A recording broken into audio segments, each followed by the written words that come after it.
Centri za socialno delo bodo v skladu z reorganizacijo, za katero so bile pravne podlage sprejete že lansko leto, zaživeli 1. oktobra.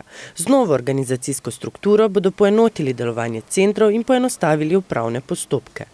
Sama ta nova organizacijska struktura bo vzpostavila na ravni območja, se pravi na ravni sedeža skupno splošno službo, potem tudi skupno strokovno službo, hkrati pa tudi službo za uveljavljanje pravic iz javnih sredstev.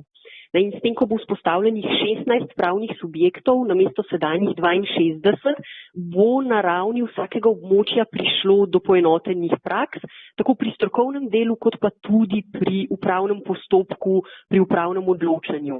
Tako da, kot rečeno, služba za uveljavljanje pravic iz javnih sredstev bo organizirana na območju in tukaj bodo odločali centri o tistih letnih pravicah. Služba za uveljavljanje pravic iz javnih sredstev bo vodila postopke, kot so otroški dodatek, znižanje plačila za programe vrtcev, državna štipendija, dodatna subvencija malice za učence in dijake in subvencija kosila za učence. Hkrati se pa kot posebna oblika informativnega izračuna uvaja avtomatični informativni izračun.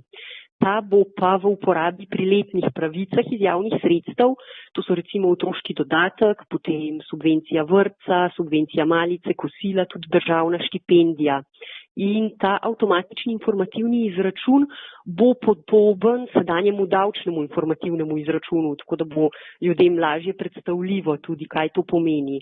In to avtomatično podaljševanje letnih pravic se bo izvajalo enkrat letno, tudi sama obdelava bo avtomatizirana, tako da bodo strokovni delavci na centrih za socialno delo v tem delu razbremenjeni administrativnega dela in jim bo to tudi omogočilo več časa za delo na terenu, za delo s strankami. Ministrica za delo, družino, socialne zadeve in enake možnosti Kopač Mrakova je že imenovala delovno skupino za izvedbo reorganizacije, ki jo sestavljajo direktorji centrov za socialno delo.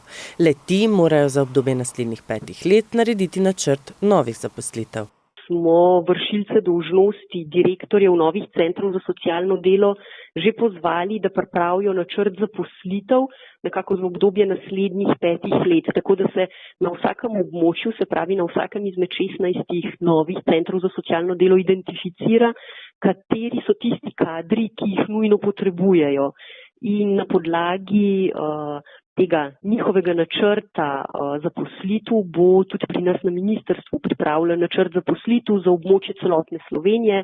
Ta načrt bo podpisala naša ministrica dr. Anja Kopač Mrak, tako da v prihodnjih letih bo ministrstvo postopno sledilo temu načrtu in pa zagotavljalo dodatne zaposlitve na centrih za socialno delo. Kljub spremembam pa bodo v enotah še naprej odločali o denarni socialni pomoči, varstvenemu dodatku, subvenciji najemnine, pravici do plačila prispevka za obvezno zdravstveno zavarovanje, pravici do kritja razlike do polne vrednosti zdravstvenih storitev in v nekaterih primerih o otroškem dodatku.